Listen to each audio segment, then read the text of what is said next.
What's up, guys? Today we're checking out the famed Kizer Militaw, a premium titanium frame lock EDC knife that's turning heads for its design, smooth action, and materials. Is it worth space in your pocket? Let's find out. If you've been around this space for a while, you will absolutely recognize this knife. It came out a year or so back and it took the community by storm. Really great design, excellent materials and action. It has checked so many boxes. And funny enough, the budget version of this knife is actually one of the oldest videos on this channel. So I thought it was fitting to finally try the premium version as a small tangible reward for the channel hitting 1,000 subscribers, which thank you to each and every one of you, by the way. So how does this premium Militaw compare to my previous budget version? And is this one worth the rather hefty price tag? Let's check out some of the basic specs and dive into my thoughts. Quick spoiler, however, this knife is pretty great.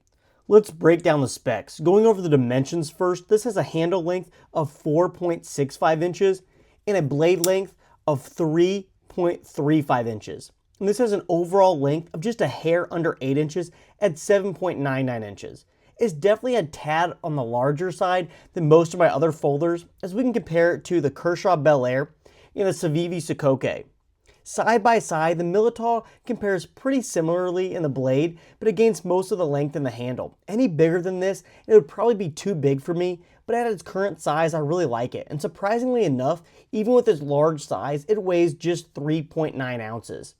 This drop point blade features one of my favorite steels, an S35VN, which has excellent edge retention, great corrosion resistance, and toughness.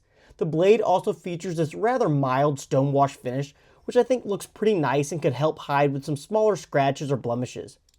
But now moving down to the handles, where I feel like this Militaw really shines. Sure, you have a nice fancy steel, but the handle is what really makes this knife feel premium and sets it apart from its budget younger brothers.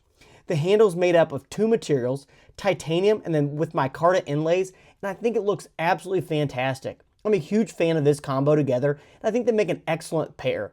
The titanium provides a lightweight yet strong frame with the added grip due to the micarta. If you know any other knives with this type of look, I'd love to hear about it down in the comments. Finally, this knife features a rather simple frame lock that actually works rather well with ample room to access the lock bar. This also deploys pretty seamlessly using this thumb hole or a front flipper.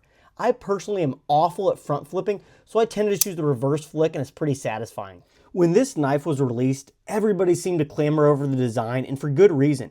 You have straight, clean lines and just a really attractive package. The micarta inlay adds some texture and visibility contrast, while the titanium keeps it strong but lightweight. This combo also gives it a little bit more of a premium feel, and it just works really well together.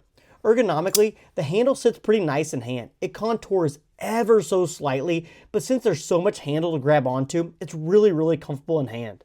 Let's talk about opening. You have a thumb hole here plus a front flipper, which means you can open it several different ways depending on how you carry it or prefer to deploy. I mentioned earlier, I'm not very good at front flipping a knife. It's just not something I ever really practiced, and my hands are a little bit on the smaller side, so it's just not comfortable. I've seen several videos of people front flipping this without issue, but I cannot really get it to go for some reason, as my fingers want to rest here on the lock bar, preventing any deployment. I'm sure you could do it a lot easier than me, but with this thumb hole here, I don't really miss this extra deployment method. Instead, the reverse flick works wonders, and it's extremely fidgety as the action is dialed and the blade just drops shut. Lock bar on the frame lock is very solid, there's zero play, and it's exactly what you want in an everyday carry knife. This also came perfectly centered, and overall, Kizer just kind of crushed it with this one. If you can't tell, this is a pretty great knife, and I really like it. But of course, nothing is ever perfect, so here's some quick pros and cons to see if this is the next knife for you. Pros: really smooth action and great deployment. The blade just fires out and drops shut very smooth. Even though I can't do the front flick, the reverse flick is just super satisfying. It's pretty fidgety for being a frame lock. I really like it. Has nice high-end materials for the price. The titanium and micarta look great together, and they're definitely a step up above your standard G10. This also has really nice ergonomics for daily use. Due to how big the handle is, it's very comfortable to hold. There's no hot spots or rough edges. Everything's finished really nicely and just very comfortable in hand. This also has a really nice solid lock and a really high quality blade steel. But there are some cons, and one of the major ones, you're actually looking at it right now, it's this pocket clip. This pocket clip is tip up only and it's not reversible, so this might bug some lefties, and it's not deep carry. You will have some of the knife sticking above the pocket. Not sure if there's any other aftermarket clips that would work with this screw placement, so you're probably stuck with this clip. Some also might prefer a thumb stud over this flipper and thumb hole deployment, but I don't think that's a really big deal. The front flipper is a tad difficult to operate, as I mentioned, if you have smaller hands like me, as your grip will be on the frame lock. The price can also be a tad high on this specific model. I believe this is currently around the $160 mark, which is a bit steep. I find this is an excellent knife, but it's definitely pricey compared to some other competition out there. For example, you can get the Kershaw Bel Air that is made in America compared to China here, and it also features a higher end steel in MagnaCut for the same price. So what's the verdict? It's great, enough said. The Kizer Militaw punches above its weight. It feels like Kizer can really swing with the big boys when it comes to a premium offering.